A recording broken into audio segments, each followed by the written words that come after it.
Alright guys, chapter 3 of the budget electric skateboards. Today we're looking at the YECOO GT3. This is an all-terrain electric skateboard at $799. Now it's a bamboo and fiberglass deck. It comes in two different battery configurations, 316 watt hours and 432 watt hours, I think. If it's wrong, I'll put it on the screen. It has dual 1000 watt motors. Now these have recently been upgraded to 5065. They used to be 5055, and they claim to have a little bit more torque and better speed. Now the brain of the board is running the latest Lingy, the same one we've seen in the Meepos and the Posways and the BiBuff, but this definitely has more amps. What those are, I don't know, they don't say it on the website, but after testing this and riding this for the last couple of weeks, it definitely has a little bit more kick compared to the V4 or the BiBuff or the Posway T2 and T3.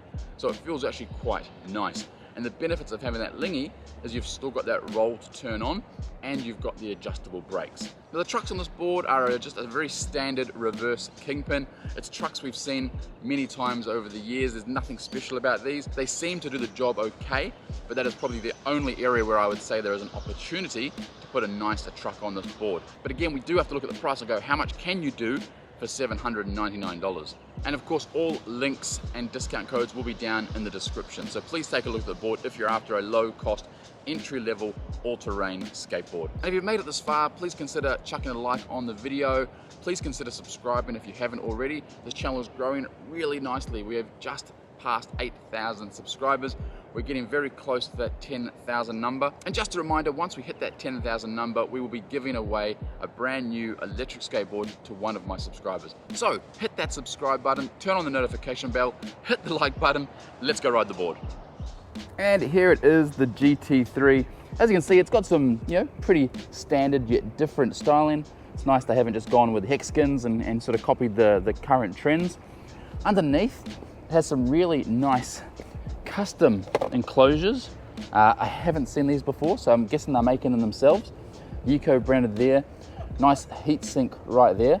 Now I have unscrewed these and they're actually sealed underneath. Now not fully sealed, but they're like a plastic case with just one little hole where the wires come out. So looks really nice. Here are these trucks that I was talking to you about. As I said, there's absolutely nothing special about these. I feel like these ones have been around for, well, since I've been riding electric skateboards, so about 3-4 years. Here is one of the benefits I really like about Lingy-esques, and it's turned on. This is the remote control, very classic, very standard, adjustable brakes, reverse, that's all you really need to know.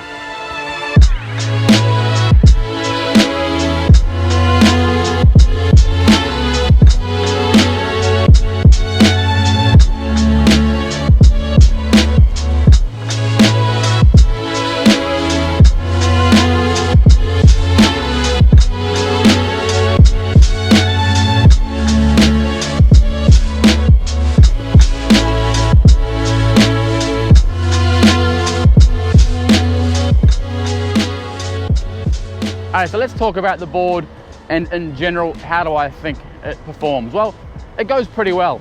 It's a Lingy-esque, so it's not super powerful, but it still gets up and goes. There's the 37, 38. Okay, there's its claimed top speed of 40 kilometers per hour. So it does what it says. Now the brakes are smooth. Now, did you hear that? That was belt slip. I tried to adjust the trucks, which I'll talk about soon. I tried to adjust the motor mounts, and it's not easy. I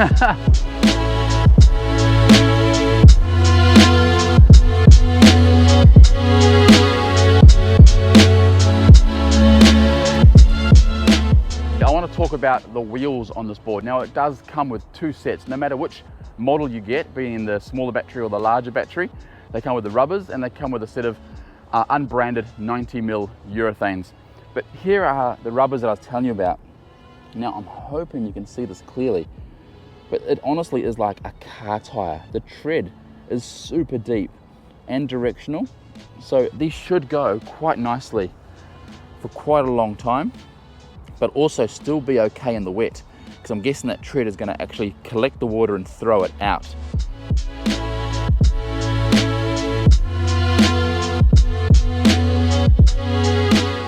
Now let's address the all-terrain side of this board. How does it perform off-road? Well, it actually surprised me. These 6-inch rubber wheels do a very nice job. I really did think it would be horrible and a little bit underpowered.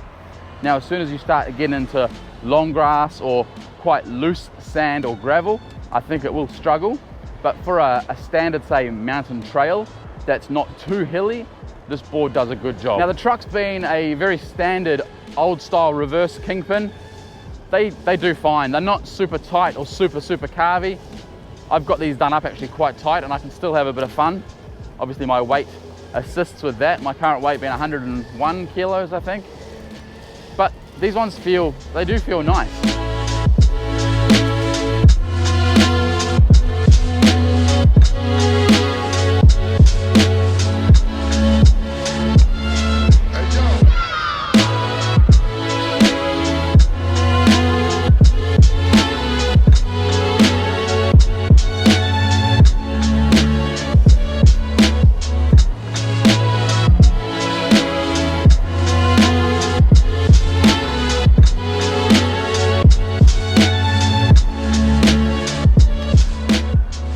All right, quickly, let's look at the turning circle. As I mentioned, they are reverse kingpin, so not super carvy like a double kingpin, but I'll still show you nevertheless. That's probably a max turn right there. No wheel bite though, which is nice. Now lastly, before we head back to the car and do a SWOT analysis, I just want to show you the flex on the board. Now, it's bamboo and fiberglass, so it'll be strong with a little bit of flex. So as you can see, there you go. It's got a really nice, quite fast rebound actually, and it certainly helps.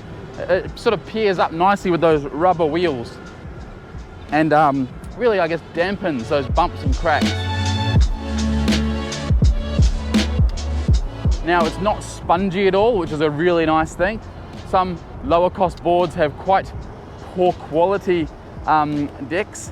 This feels really nice. It's not spongy. It's got a really nice sort of energetic, fast rebound, but it's certainly not as flexy as something like a boosted V2 or a boosted Stealth.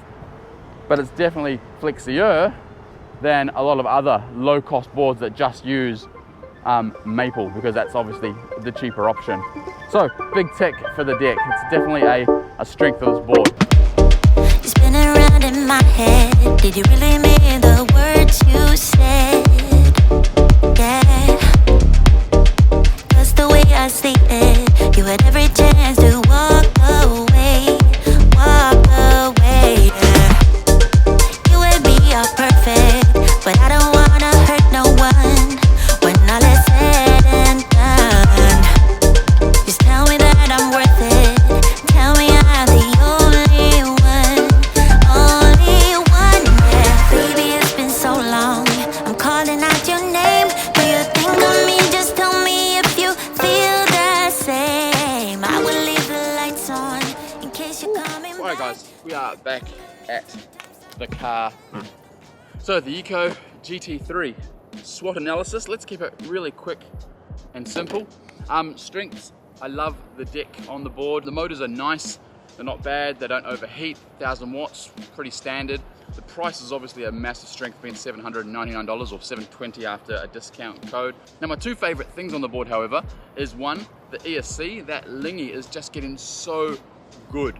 Like, I used to hate it. If you go back and look at my videos from 2 years ago, lingy was dead to me, didn't want to hear it, hated the word. Now, they're doing something different and it's working. It's such a smooth ESC. But I also really love these wheels, these airless true rubber wheels. Now, we've obviously seen other rubber wheels before and they wear really quick. I feel like these are a little bit harder, but because the grip is deeper, you still get a nice dampening effect to the wheel and they don't wear down super fast. Now, as far as weaknesses on this board, I really think there's only one weakness, and that is the trucks on this board. I don't like them. They're just very rudimental. It's a reverse kingpin, but they're from yesteryear, to use a funny term. The trucks that we've seen on the old Riptide boards, trucks we saw on the very first Vesta City SUV, there's just nothing new about them, and I think that's the only thing letting this board down. Moving on to opportunities. Are there any opportunities for this board? Well, Not really. Maybe some padded grip tape would even add to the ride comfort. But really, as far as opportunities, for 800 bucks, it's a good entry-level urban terrain. Spider on my arm. A good urban or all-terrain board. You know, it can handle light off-road, as you saw in the footage. It really goes well on those mountain paths when it's packed down nice and tight. And of course, the last point is weaknesses. Are there any weaknesses? I'm happy to say there are not any weaknesses on this board. 800 bucks, it's a good board. Dual 1000 watt, 2 battery options. It does what it says, 40 kilometers per hour. We need to test the range. It's the one thing we haven't done yet. But as far as rideability and durability, it seems to be going quite well. Alright guys, that is the end of this video, the first look at the GT3 of the YECOO board. I really hope you've enjoyed it. This is the business end of the video. Please consider subscribing if you haven't already. Turn on the notification bell. If you've liked this content, please give it a thumbs up. And we'll see you on the next video. So until then, skate safe, wear a helmet, and we'll see you next time. Scotty. Who's Scotty?